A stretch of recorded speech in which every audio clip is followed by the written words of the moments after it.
Rectangular channel आहे 3 metre wide येतो, तो बी बराबर 3 मीटर झाला त्याचा.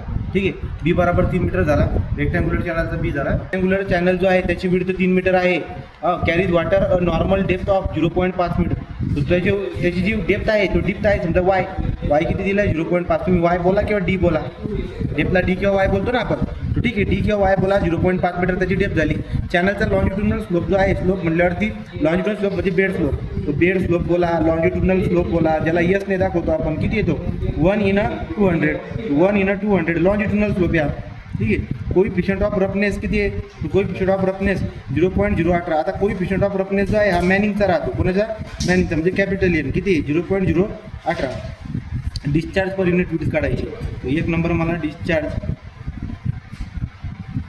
पर युनिट विड्थ काढायची. डिस्चार्ज पर युनिट विड्थ जर काढणार याचा अर्थ कॅपिटल क्यू डिवाइड बाय बी, याला बोलतात छोटा क्यू.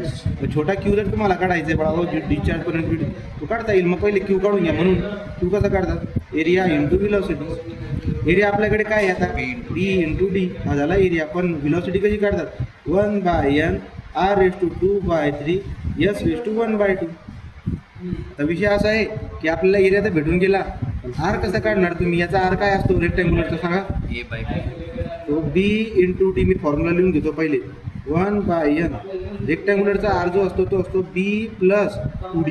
बी प्लस 2d. ठीक आहे, तो b plus 2d raise to power 2/3 into S raise to power 1/2. आता व्हॅल्यू टाका, तुम्हाला डिस्चार्ज भेटून जाईल. बी किती बोलले ते 3.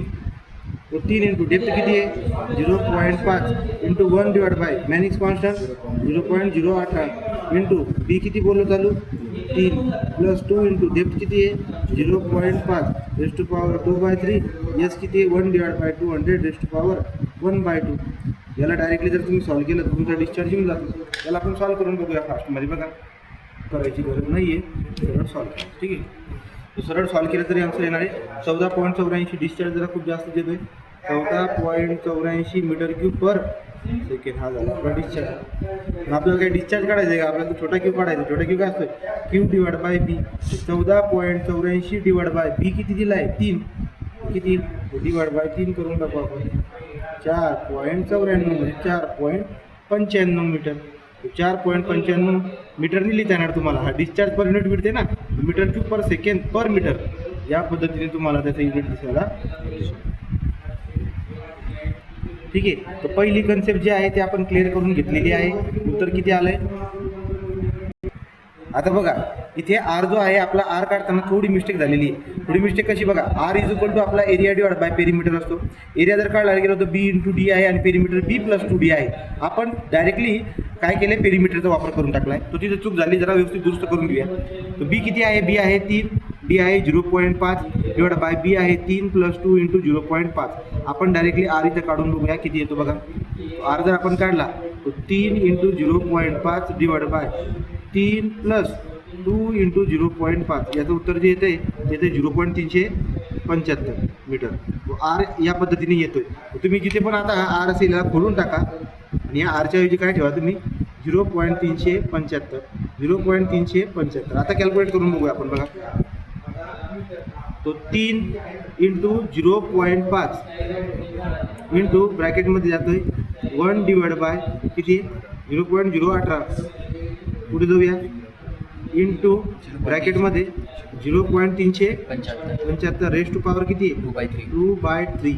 ठीक आहे, इंटू 1/200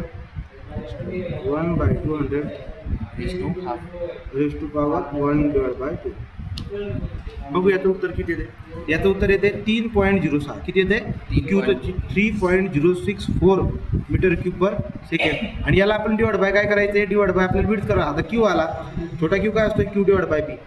3.064 डिवाइड बाय 3 करू आपण, कारण विड्थ 3 आहे.